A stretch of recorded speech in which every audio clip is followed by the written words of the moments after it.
बेटा अपन लोगों ने कल केमिकल प्रॉपर्टीज का रिवीजन किया था, बस उतना सा पार्ट मैं आपको बता रहा हूं। पहले याद करो सबसे कंबशन वाला, कोई भी हाइड्रोकार्बन को अगर ऑक्सीजन के साथ रिएक्ट करते हैं ना, बर्न करते हैं, तो carbon dioxide, water, heat and light energy निकलती थी। ठीक है, अगर ये हाइड्रोकार्बन सैचुरेटेड है मेरा, तो मेरी हीट कैसे, लाइट कैसी होती थी, फ्लेम कैसी होती थी, क्लीन फ्लेम, और कोई भी मेरा सूजी डिपोजिशन नहीं आता था। बट अगर अनसैचुरेटेड है तो क्लीन फ्लेम नहीं रहेगी, सूजी डिपोजिशन आएगा। बट अगर सैचुरेटेड में मैं सफिशिएंट ऑक्सीजन सप्लाई नहीं करूंगा तो क्लीन फ्लेम भी नहीं आएगी, सूजी डिपोजिशन आएगा भी। उस वक्त बेसिक एग्जाम्पल स्टोव में होता था। ठीक है, अनसैचुरेटेड में कितनी भी दूं नहीं आएगी। और उसका एक एक्सेप्शन क्या, इथाइन, इथाइन का मिक्सचर विद ऑक्सीजन जब बर्न करते हैं तो हमारी क्लीन फ्लेम आती थी। ये कहाँ पे यूज होता था, वेल्डिंग में। उसके कॉम्बिनेशन को क्या बोलते थे हम लोग, ऑक्सी एसिटिलीन। ठीक है ना, यहाँ तक अपन लोग कल देख के रखे थे ऑक्सी एसिटिलीन फ्लेम। यहाँ तक किसी को कोई इश्यूज है नहीं। नेक्स्ट अपन ने ऑक्सीडेशन देखा था। ऑक्सीडेशन मतलब क्या था, हम अल्कोहल को कन्वर्ट करते काय में, कार्बोक्सिलिक एसिड में। तो in presence of an oxidizing agent, कौन सा ऑक्सीडाइजिंग एजेंट था, अल्कलाइन KMnO4 प्लस हीट, या फिर एसिडिफाइड K2Cr2O7 प्लस हीट। ये 3 कार्बन वाला अल्कोहल है, तो बाद में जाकर 3 कार्बन वाला ही कार्बोक्सिलिक एसिड बनने वाला था। नेक्स्ट अपन लोगों ने एडिशन रिएक्शन देखा था। ये किस काम में आता था, अनसैचुरेटेड अनसैचुरेटेड कार्बन कंपाउंड को सैचुरेटेड करने में काम में आता था। क्या लगता था, हाइड्रोजन एंड कोई भी एक कैटलिस्ट, कौन सा कैटलिस्ट, निकल या PD, पैलेडियम। ठीक है ना, क्या यहाँ तक है, ठीक है आप लोगों का। तो जो डबल बॉन्ड था वो टूटता था, वहाँ पे हाइड्रोजन लगना शुरू हो जाता था। इसके बाद में अपन लोगों ने देखा था सब्स्टिट्यूशन रिएक्शन। सब्स्टिट्यूशन रिएक्शन में अगर क्लोरीन रखा है इन प्रेजेंट सनलाइट, तो एक एक हाइड्रोजन को निकाल के वो क्लोरीन लगना शुरू होता था, HCl बनाते जाता था। यहाँ तक हम लोगों ने कल देखा था। फिर हम लोगों ने इथेनॉल के बारे में पढ़ना शुरू किया था। इथेनॉल का केमिकल फॉर्मूला क्या होता है, C2H5OH। रूम टेम्परेचर पे वो लिक्विड होता है, low melting and boiling point होता है, पानी के साथ कोई भी रेशियो में वो सॉल्युबल हो जाता है। इसके और कुछ कहते हैं यूजेस हम देख रहे थे, तो इंडस्ट्रियल यूज में यूज हो जाता था ये, नेक्स्ट मेडिसिनल यूज में, फिर इसके बाद में और क्या था अपने लिए, फ्यूल जैसा यूज हो जाता था ये, और रिक्रिएशनल पर्पस के लिए यूज होता था। इसके अगर मैं इसको प्योर पी लूँ तो ये लीथल ने जानलेवा हो जाता है। इंडस्ट्रीज में इसको जिससे मिसयूज ना हो उसके लिए क्या करते हैं, इसमें मिथेनॉल को मिक्स करते हैं और डाई भी डाल देते हैं, तो दैट वो डीनेचर्ड अल्कोहल हो जाए और वो लोग डिफ्रेंशिएट कर पाए, पिए पाए ना उस चीज़ को। तो इसके अपन लोगों ने रिएक्शंस देखे थे। सबसे पहले एक रिएक्शन देखा था जिसमें अपन ने इसको काय का रिएक्ट किया था, सोडियम के साथ में, तो वो हाइड्रोजन को हटा के खुद चिपक गया था, तो सोडियम इथॉक्साइड बन रहा था। वो देखो CH3CH2ONA बन रहा था मेरा, सोडियम इथॉक्साइड। नेक्स्ट इसको excessive hot and concentrated H2SO4 के साथ, यानी कितना हॉट, 443 केल्विन वाला हॉट, इतना हॉट पे अगर मैं रखा तो ये वाटर को एब्जॉर्ब कर लेता था। मतलब क्या कर देता था, उसमें कहा डिहाइड्रेट कर देता, तो CH3CH2OH का H2O निकल जाता था, तो C2H4 मतलब वो इथीन बन जाता था। यहाँ तक कि हम लोगों ने कल देखा था H2SO4 यहाँ पे क्या काम कर रहा है, डिहाइड्रेटिंग रिएजेंट जैसा काम कर रहा है। अब जैसे हम लोगों ने कल एक केमिकल कंपाउंड देखा था इथेनॉल जो अल्कोहल था, वैसे आज हम लोग इथेनोइक एसिड देख रहे हैं, मतलब CH3COOH। ठीक है ना, इसी का एक और नाम होता है एसिटिक एसिड। ठीक है, अब यही अगर 8 to 10% एसिटिक एसिड को मैं पानी में मिलाऊं तो ये विनेगर बन जाता है मेरा। ठीक है, विनेगर हम लोग ये जो भी रहता है कहते हैं अचार वचार के इसमें बहुत ज़्यादा यूज़ करते हैं। ठीक है, साथ ही साथ अचार के इसमें, चाइनीज वाइनीज खाने के इसमें, ये सब प्रिजर्वेटिव जैसा वर्क करता है। आप लोगों के साथ कभी ऐसा हुआ, अभी ठंडी का मौसम है, अच्छा खासा ठंड चल रहा है, वो कौन सा सर्कुलर वाला अचार होता है यार जिसमें बीज भी होता है, नहीं, हाँ मारवाड़ी बता, कैरी का नहीं, ए सुनो रे, सुनो, लहसुन का लहसुड़ा नहीं, उसको मेरे को नहीं पता क्या, आंवला का नहीं, वो एक ग्रीन का कहते हैं, जो भी है छोड़ जान दो भाई, घर पे खाना। सुनो, पहली बात तो आम का नहीं होता है, आम के बीच में इतनी बड़ी होती है बीज, चोपली, केर सांगरी भी नहीं, छोड़ो, जो भी अचार रहता है बेटा, ये मैंने एक्चुअली, वो मुझे अचार बिल्कुल भाता भी नहीं है। ठीक है, वो वाले अचार के इसमें मेजरली क्या हो जाता है ना, उसके अंदर विनेगर या तो मेरी माँ ज़्यादा डालती है उसके अंदर, या सब लोग डालते हैं मुझे पता नहीं, बट वो थोड़ा सा उसके ऊपर ना एक लेयर जैसा बनाना शुरू करता है कि फ्रिजर से निकाला है वाला जो रहता है ना वैसा। वो क्यों होता है? विनेगर जो रहता है इसका लो मेल्टिंग पॉइंट है, ठीक है।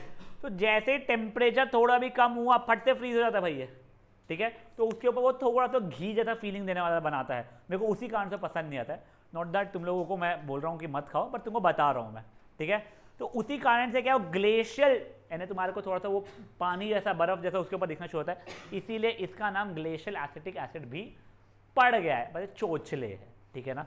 तो बेसिकली अपन ने कॉमन नाम एसिटिक एसिड पढ़ लिया। 5 to 8% acetic acid in water, vinegar रहता है, ये प्रिजर्वेटिव जैसा यूज होता है, इसका मेल्टिंग बॉइलिंग पॉइंट लो होता है, तो ठंडी के समय पे ये फ्रीज हो जाता है, इस कारण से इसका नाम पड़ गया क्या? Glacial acetic acid. देखो ये एसिटिक आगे क्या वर्ड है? एसिड है। तो जो भी एसिड की प्रॉपर्टी है सब फॉलो करने वाला है भाई ये। मतलब क्या? pH 7 से कम रहेगा, ठीक है। 1 नहीं रहेगा, बहुत स्ट्रॉन्ग एसिड नहीं है, बहुत वीक एसिड है, रादर ये एडिबल एसिड है, ठीक है। But acid plus base will give you salt plus water, वो वाला रिएक्शन फॉलो करेगा ये। रादर आप लोगों को एक याद है क्या? हम लोगों ने एक एसिड्स एंड बेसिस में रिएक्शन पढ़ा था, एसिड प्लस हाइड्रोजन कार्बोनेट या मेटल कार्बोनेट या metal bicarbonate will give you what? Salt plus water plus carbon dioxide.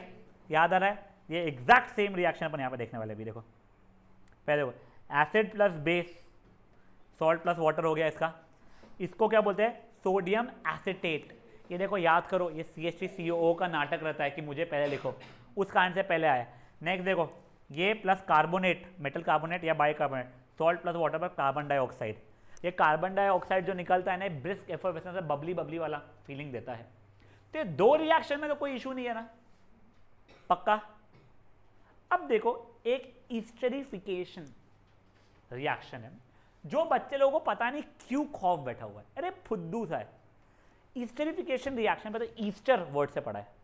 Easter Christians का एक फेस्टिवल होता है, नॉट एग्जैक्टली श्योर क्या होता है उसके अंदर, बस इतना पता है वहाँ पे भगाभग ईस्टर एग वो मीठा मीठा मीठा ये लोग खाते हैं बांटते हैं, जैसे अपने यहाँ दिवाली होता है ना, वैसे उसके अंदर ये चीज़ हो जाती है, ठीक है। तो अब वो जो ईस्टरिफिकेशन रिएक्शन से जो मेरा प्रोडक्ट बनने वाला है उसका स्मेल थोड़ा स्वीट है, तो वो स्वीट से रिलेट करके उसने ईस्टर एग से उसका नाम ईस्टरिफिकेशन रिएक्शन रखा है, ठीक है। बेसिकली वो जो प्रोडक्ट बनता है वो परफ्यूम्स में यूज़ होता है, वो स्मेल के कारण, स्वीट स्मेलिंग परफ्यूम्स जो रहते हैं वो उसके लिए यूज़ हो जाता है। तो वो रिएक्शन क्या है? तो कुछ भी नहीं है, तुम एक अल्कोहल और एक एसिटिक और एक क्या कहते हैं कार्बोक्सिलिक एसिड को जब रिएक्ट करते हो इन प्रेजेंस ऑफ अनदर एसिड, ठीक है, जो कैटलिस्ट जैसा यहाँ पे वर्क करेगा, तो हमारा ईस्टर प्लस वाटर बनता है। ईस्टर है, ईस्टरिफिकेशन वाला ईस्टर जो भी रहेगा वो। इसका आपको नाम नहीं लिखना है, you are not suppose to write its name. बहुत फुद्दू है ये रिएक्शन, ठीक है। देखो एक काम करते हैं, कितने कार्बन वाला अल्कोहल लूँ? बोल भाई, थोड़ा छोटा बोल, 6 वाले तो मेरे को आते भी नहीं, तो ठीक है 3 वाला लूँ ना, ठीक है। तो देखो बेटा 3 वाला मैंने ये लिया अल्कोहल पहले तो, फाइन। इसके साथ में मैंने बोलो कितने वाला कार्बोक्सिलिक एसिड लूँ?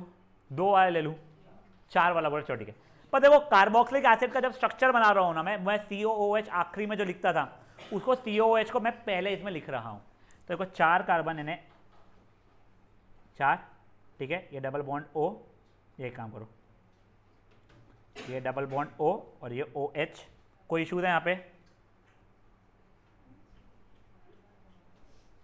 पक्का? ईस्टरिफिकेशन रिएक्शन में कुछ नहीं है, दोनों चिपक जाएंगे, इनका वाटर बाहर निकल जाएगा। तो मतलब क्या? कुछ नहीं, ये देखो ये जो है ये बाहर निकल जाएगा और बचे हुए वो जाएंगे चिपक, ठीक है। एक समझो, वो ऐसे ही तुम्हारे नहीं, एक समझो क्या, यहाँ का H और यहाँ का OH, सॉरी देखो देखो एक सेकंड देखो क्या, ये यहाँ का H और यहाँ का OH निकल जाएगा, ठीक है। ये अल्कोहल का H और कार्बोक्सिलिक एसिड का OH निकल जाएगा। तो बेसिकली बचेगा क्या? ये यहाँ के 3 कार्बन से, ठीक है।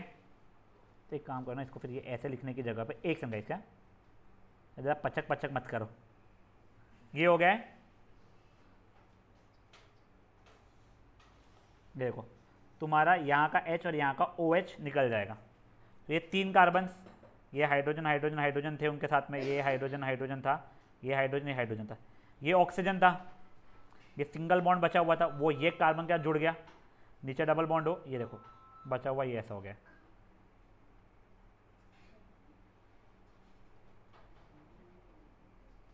समझे चीज? अब फॉर्मूला क्या हो गया इसका, C3H7 C double bond O, CO and एक और O बेसिकली C4H9।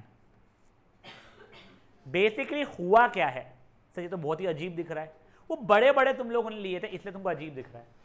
ईस्टरिफिकेशन रिएक्शन के अंदर एक अल्कोहल और एक carboxylic acid in presence of some acid react करते हैं, अल्कोहल का H उड़ जाता है और इसका कार्बोक्सिलिक एसिड का OH उड़ जाता है और वो बॉन्ड वहां पे बन जाता है, खत्म। ठीक है, तो देखो जो तुम लोगों को जो रिएक्शन दी गई है वो मैं तुमको बताता हूं।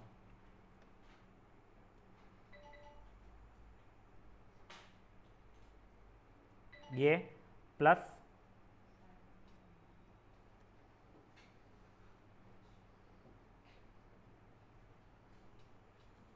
तुम लोगों को ये दी गई है, यहां से मैं ये पार्ट को ऐसा उड़ा दूंगा, वो H2O बन जाएगा और इन दोनों के बीच में ये एक बॉन्ड बन जाएगा मेरा।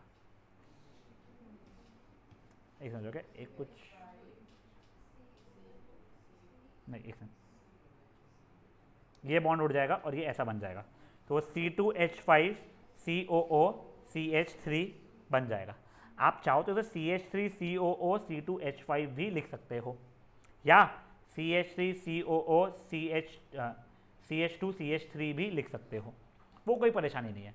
तुम ऐसे लिखो या ऐसे नाम लिखो, कोई परेशानी नहीं है। ये है हमारा ईस्टर।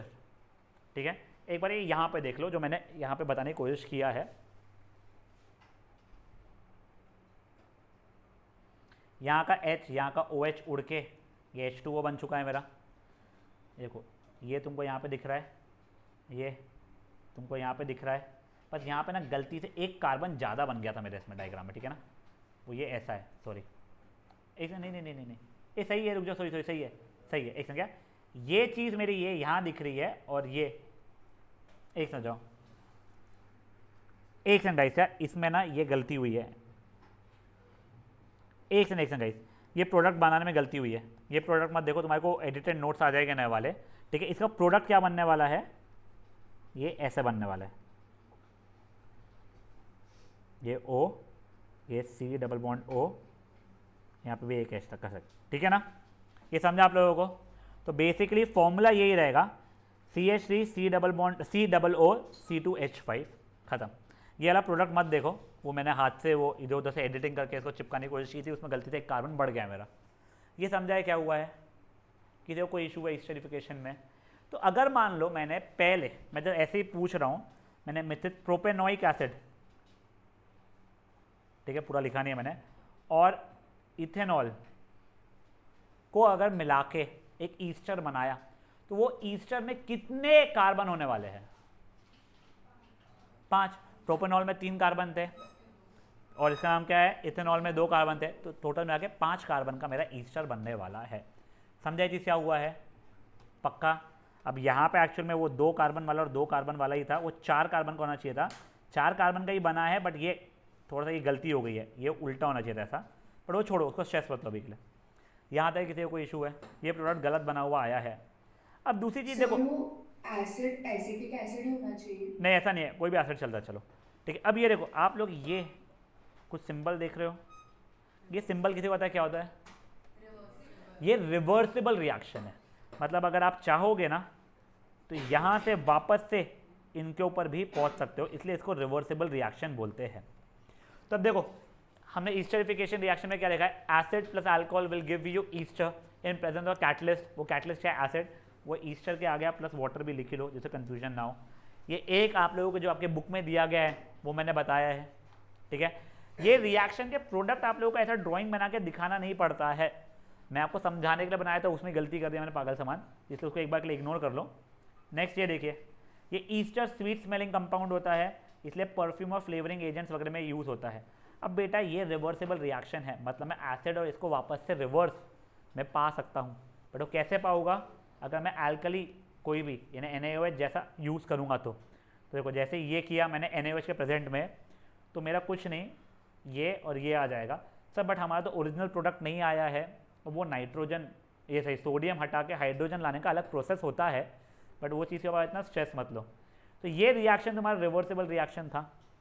कोई भी एल्कली, अगर मैं यहाँ पे KOH ले लिया होता मान लो, ठीक है, तो यहाँ पे वो K आ गया रहता, ठीक है, तो ये NaOH के प्रेजेंट में CH3COO को ये एल्कली का Na मिल जाता है, और बचा हुआ मेरा अल्कोहल जो था, दारू मेरे को मेरी वापस मिलती है।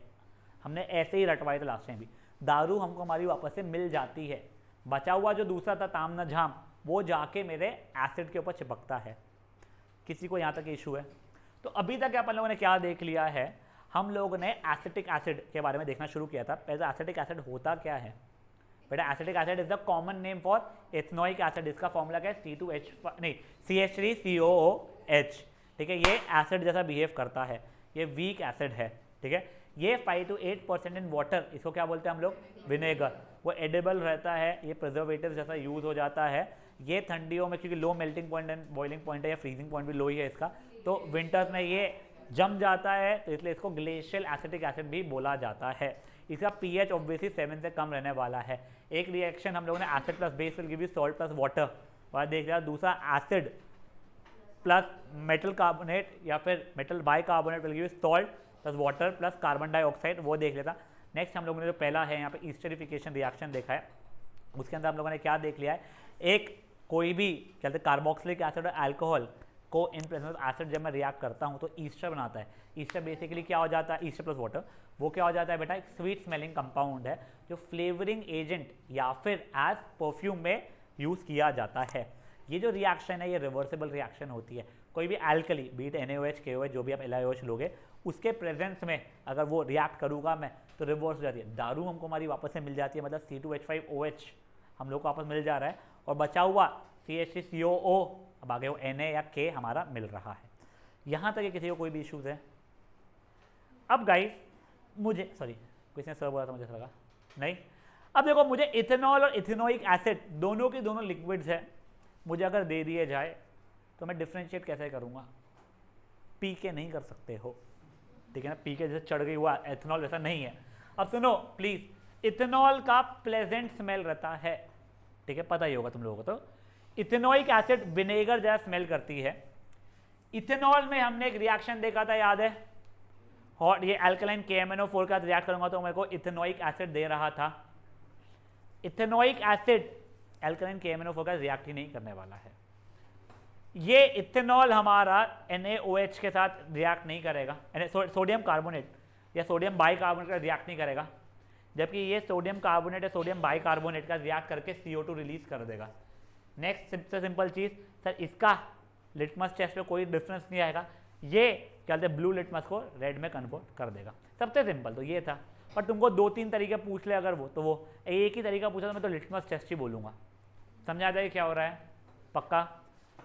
अब देखो, यहाँ पे हम लोगों ने डिफिकल्ट पार्ट कर लिया है खत्म। अब सिंपल पार्ट शुरू होता है, सोप। बेटा हम लोग खुद के नहाने के लिए बात नहीं कर रहा हूँ वैसे मैं, बट खुद के नहाने में भी है, बट अभी के लिए कपड़े धोने के लिए सोप क्यों यूज़ करते हैं? कपड़ों में डर्ट होता है, इसके लिए डर्ट हटाने के लिए हम लोग सोप यूज़ कर रहे हैं। हमारा डर्ट जो होता है ना बेटा, वो ऑयली इन नेचर होता है, इसीलिए जब हम पानी में डालते तो पानी में घुल गया और बाहर निकल गया, ऐसा सीन नहीं होता है। अगर इतना ईजी होता, मान लो मेरे कपड़े में शक्कर गिर गई, शक्कर चिपक भी गई मान लो, अब मुझे निकालना है तो उसे मैं थोड़ी देर पानी में डालूंगा, शक्कर घुल जाएगी वो पानी के अंदर, बस निकल गया। बट डर्ट वैसा नहीं है, डर्ट ऑयली है, ऑयल पानी में डिजोल्व नहीं होता है, इसलिए हमें सोप यूज़ करना पड़ता है। अब सर सोप होता क्या है? तो सोप सोडियम या potassium salt of long chains of carboxylic acid होता है। तो इसका मतलब समझा ही नहीं, कोई बात नहीं। पहले long chain of carboxylic acid मतलब खूब सारे कार्बन, ऐसे मान लो 100 कार्बन हो गए, ठीक है। ये आखिरी में कार्बोक्सिलिक एसिड OH होना चाहिए था, तो H की जगह पे ONA या OK रहता है, ठीक है।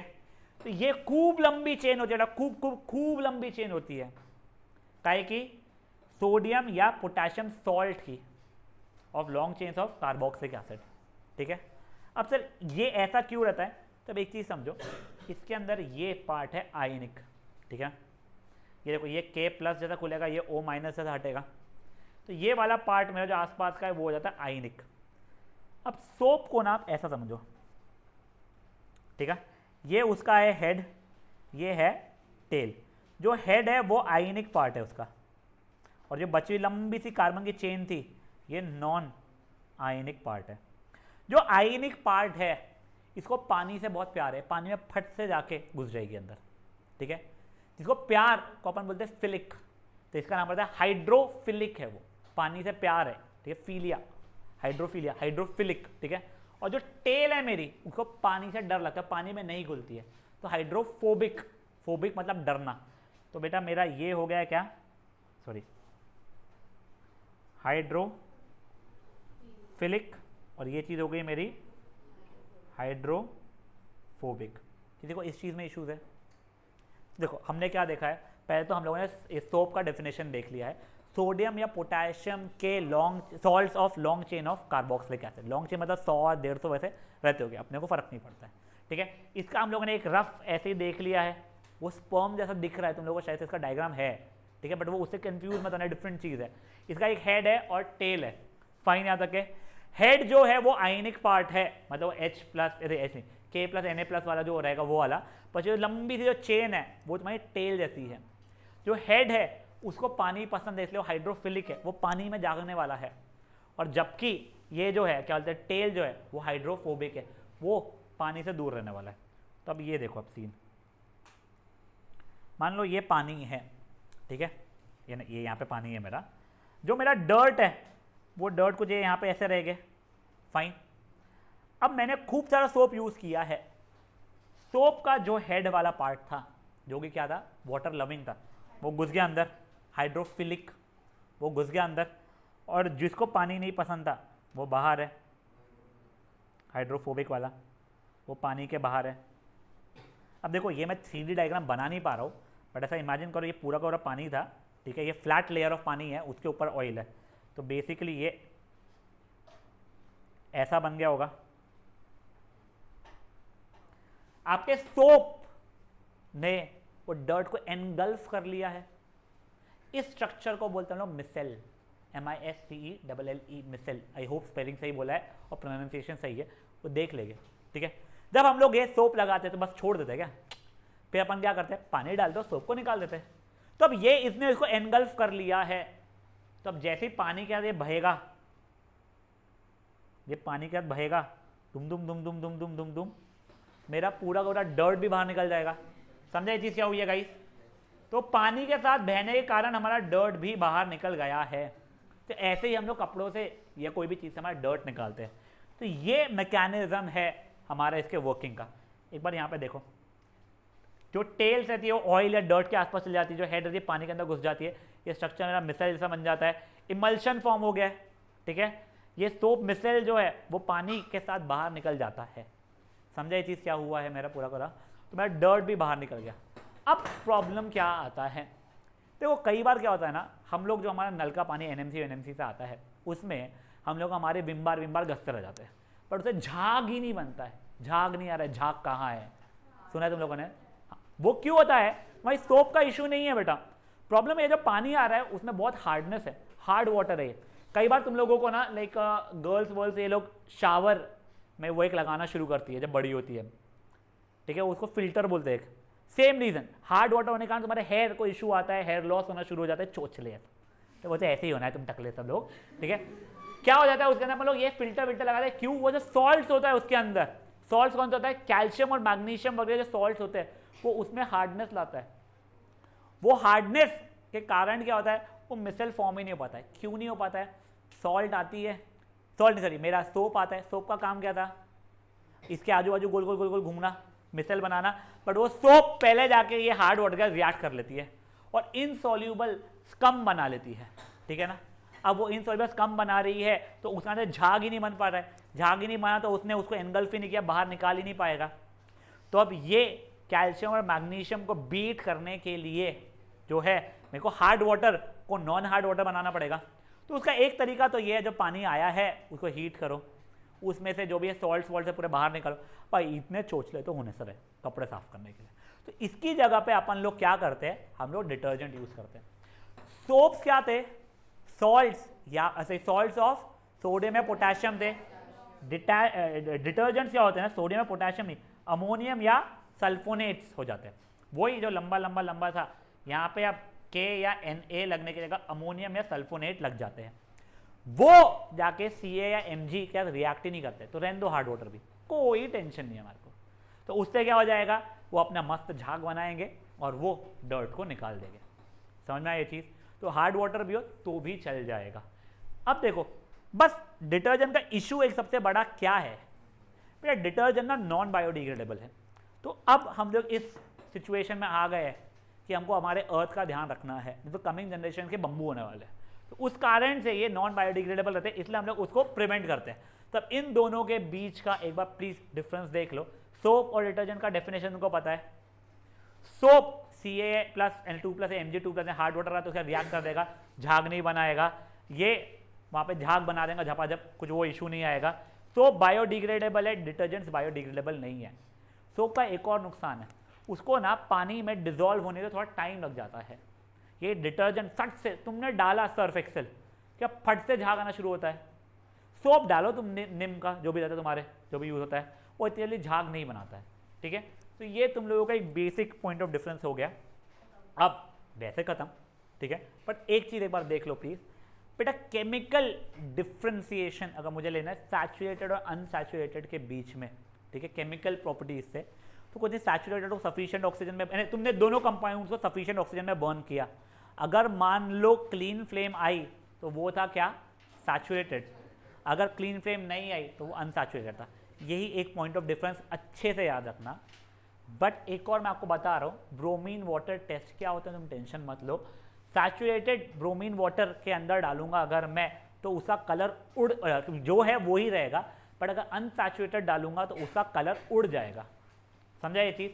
जो लोग ऑनलाइन है, मैं न्यू मीटिंग क्रिएट कर रहा हूँ, फट से रिज्वाइन करो प्लीज़, फट से रिज्वाइन करना है। अब गाइस चलिए चलिए चलिए, ओई ओई ओई ओई शांत, एक बार बेटा प्लीज सिर्फ और सिर्फ ये केमिकल प्रॉपर्टीज एक बार रिवाइज कर रहे हैं, ध्यान दीजिएगा।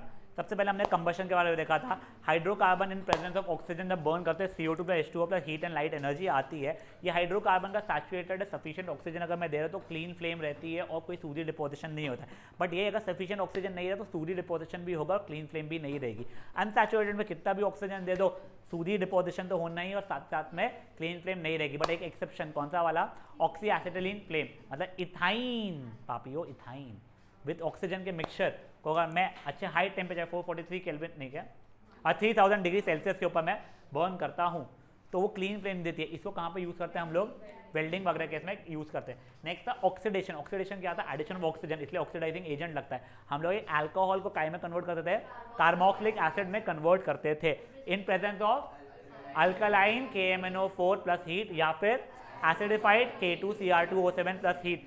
KMnO4 का नाम क्या है, पोटेशियम परमैंगनेट, और K2Cr2O7 का नाम क्या है, पोटेशियम डाइक्रोमेट, ठीक है ना। फिर नेक्स्ट था बेटा एडिशन रिएक्शन, इसका एक चीज बताना भूल गया था आपस में। हाँ, एडिशन रिएक्शन में हम अनसैचुरेटेड कंपाउंड को सैचुरेटेड में कन्वर्ट करते हैं। हम लोगों को हाइड्रोजन और कोई भी कैटलिस्ट जो कि कौन सा हो गया है, PD या फिर निकल यूज करते हैं, ठीक है ना। इसका industrial usage, hydrogenation of vegetable oil to vegetable ghee, ये रट लो, इसके अंदर ज़्यादा दिमाग मत लगाओ, प्लेनली रट कर चलो इस चीज़ को, ठीक है। फिर ये वेजिटेबल ऑयल हमारा अनसैचुरेटेड होता है, जो हेल्दी रहता है। एनिमल फैट सैचुरेटेड रहता है, जो कि इतना हेल्दी नहीं होता है। यहाँ तक है, ठीक है। फिर हम लोगों ने आगे क्या देखा था, सब्स्टिट्यूशन रिएक्शन। सब्स्टिट्यूशन रिएक्शन में क्या करते थे हम लोग, एक हाइड्रोकार्बन के हाइड्रोजन्स को निकाल के कोई क्लोरीन वगैरह लगाना शुरू करते थे, बट इसके लिए आपका सनलाइट का प्रेजेंस होना ज़रूरी है।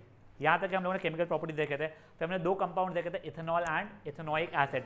इथेनॉल का formula C2H5OH, common name alcohol. ये हमारे यूसेज फिजिकल प्रॉपर्टीज में लो मेल्टिंग बॉइलिंग पॉइंट है इसका, mixes with water in all क्या कहते हैं प्रपोर्शन, और लिक्विड एट रूम टेम्परेचर था। फिर इसके बाद में और क्या था इसका, हाँ यूसेज आप लोगों का मेडिसिनल यूज, रिक्रिएशनल पर्पसेस के लिए, इंडस्ट्रियल इसमें यूज हो जाता है, और चौथा एडिटिव एंड फ्यूल्स। रिएक्शन में हमने इसको Na के साथ जब रिएक्ट किया था सोडियम के साथ में, तो सोडियम इथॉक्साइड दिया था, इसने सोडियम इथॉक्साइड दिया था, उसने सोडियम इथॉक्साइड वगैरह कुछ नहीं दे रहा था। तो एक ये डिफरेंस देख सकते हो। नेक्स्ट, इसको अगर H2SO4 के साथ में कॉन्सेंट्रेटेड हॉट एक्सेस के साथ अगर हीट करोगे 443 केल्विन पे, तो ये डिहाइड्रेट हो जाएगा। वो अपना जो दूसरा वाला है वो डिहाइड्रेट नहीं होता था, ठीक है। इसके बाद में हम लोगों का और क्या था, अब हम लोग आ गए थे इथेनोइक एसिड के ऊपर। कॉमन नाम क्या है इसका, एसिडिक एसिड। फॉर्मूला क्या है, CH3COOH। 5 to 8% of this in water is known as vinegar which is use for preservative as pickles वगैरह के इसमें हो जाता है, ठीक है। इसका ये वीक एसिड है, यहाँ तक कोई इशूज़ है किसी को, मेल्टिंग और बॉइलिंग पॉइंट लो है तो एक ठंडी वंडी के मौसम में ये थोड़ा सा फ्रीजिंग की तरफ चले जाता है, तो ग्लेशियल एसिटिक एसिड के नाम से भी जाना जाता है। 3 रिएक्शन थे इसके, एक तो acid plus base will give you salt plus water वाला, तो वो तो ईजी है। नेक्स्ट हमारा था एसिड प्लस हाइड्रोजन कार्बोनेट है, bicarbonate will give you salt plus water plus CO2, ठीक है। वो CO2 ब्रिस्क एफर्वेसेंस के बाद बाहर आता था। नेक्स्ट था ईस्टरिफिकेशन रिएक्शन, यहाँ ईस्टरिफिकेशन रिएक्शन में क्या हो रहा था हमारा, अल्कोहल प्लस ये वाला एसिड यानी carboxylic acid in presence of another acid will give you Easter and water, ठीक है। जो ईस्टर होता है ये स्वीट स्मेलिंग कंपाउंड है, उसका नाम पड़ा है, और ये फ्लेवरिंग एजेंट एंड परफ्यूम्स वगैरह के इसमें यूसेज में आ जाता है। डिफरेंस करने के लिए आप लोगों को स्मेल से आप कर सकते हो। सबसे अच्छा pH यानी वो लिटमस पेपर टेस्ट रहता है। हॉट कॉन्सेंट्रेट H2SO4 डालोगे तो यहाँ पे कुछ, यहाँ पे वो कहते हैं उसको चूस लेगा, वहाँ पे कुछ नहीं होगा। आप लोग अगर ये करोगे, इससे रिएक्ट करोगे कोई कार्बोनेट, मेटल कार्बोनेट है मेटल बाइकार्बोनेट से, तो इथेनॉल में कुछ नहीं होगा, वहाँ पे ब्रिस्क एफर्वेसेंस आना शुरू हो जाएगा। आप वैसे बता सकते हो। नेक्स्ट सोप्स या डिटर्जेंट्स। पहले सोप का डेफिनेशन प्लीज आप लोग अच्छे से समझ के जाना। सोप का डेफिनेशन क्या होता है, इट इज सोडियम और potassium salts of long chains of carboxylic acid. इसमें जो आयनिक पार्ट होता है उसे हम हेड बोलते हैं, वो हाइड्रोफिलिक होता है, मतलब पानी के अंदर आता है, और जो लंबी चेन ऑफ कार्बन रहती है वो हाइड्रोफोबिक टेल रहती है। जो ऑयल, जो हमारा डर्ट होता है वो ऑयली इन नेचर है, तो जो वाटर में सोल्यूबल नहीं होता, ये लिखना पड़ेगा आप लोगों को। तो जब आप ये करते हो तो वो अपने आसपास में उसको एनगल्फ करके मिसेल वाला स्ट्रक्चर बनाता है, और ये स्ट्रक्चर आप बना के दिखाना पड़ेगा आप लोगों को। उसका हेड पानी में चला जाता है, टेल आसपास में मिसेल स्ट्रक्चर बनाता है। तो जब पानी से धोते हैं तो मिसेल जो था हमारा वो बाहर निकलता है, बेसिकली झाग है तुम्हारा वो, ठीक है ना। ये हुआ, बट फिर इशू आया जब हार्ड वाटर रहता है, हार्ड वाटर में Ca2+ यानी कैल्शियम के सॉल्ट्स रहते हैं, तो Ca2+ हो गया, या फिर मैग्नीशियम के सॉल्ट Mg2+ रहता है, तो पहले ही सोप के साथ रिएक्ट करके इनसॉल्युबल्स कम बना लेते हैं, तो वो अपने झाग वाग वाले मस्ती कर नहीं पाते हैं। तो उससे बचने के लिए हम लोग क्या लेके आते हैं, डिटर्जेंट्स। डिटर्जेंट्स क्या होते हैं, अमोनियम या फिर sulphonate salts of long chains of carboxylic acid. इनका फायदा ये होता है ये रिएक्ट ही नहीं करते Ca2+ या Mg2+ से, तो उस कारण से वो अपना झाग बनाते हैं, सब मस्ती करते हैं, निकाल देते हैं बाहर। यहाँ तक बढ़िया है। अब इसके बाद में सोप्स और डिटर्जेंट्स के बीच में डिफरेंसेस, डेफिनेशन तो आप बता सकते हो। Advantage of detergent over soap में, एक तो हार्ड वाटर में काम कर जाता है, दूसरा फट से सॉल्युबल हो जाता है। पर डिसएडवांटेज, सबसे बड़ा डिसएडवांटेज क्या है, वो नॉन बायोडिग्रेडेबल है, ठीक है ना, ये उसका डिसएडवांटेज होता है। नेक्स्ट हम लोग अगर एक सैचुरेटेड और अनसैचुरेटेड के बीच में केमिकल प्रॉपर्टीज़ के थ्रू डिफ्रेंशिएट करना चाहते हैं तो वो कैसे करेंगे हम लोग, सब सिंपल सा, एक्सेसिव सप्लाई ऑफ ऑक्सीजन में दोनों को बर्न करना। क्लीन फ्लेम आई तो सैचुरेटेड, वरना वो अनसैचुरेटेड। और दूसरा क्या है, ब्रोमीन वाटर टेस्ट। सैचुरेटेड वाले में ब्रोमीन वाटर में जब हम रिएक्ट करते हैं तो उसका कलर चेंज नहीं होता, वो डीकलराइज नहीं होगा, बट अगर अनसैचुरेटेड वाले को किया तो वो डीकलराइज हो जाएगा। तो what is bromine water, do not be worried about it. यहाँ पे हमारा कार्बन चैप्टर एक बार होता है पूरा पूरा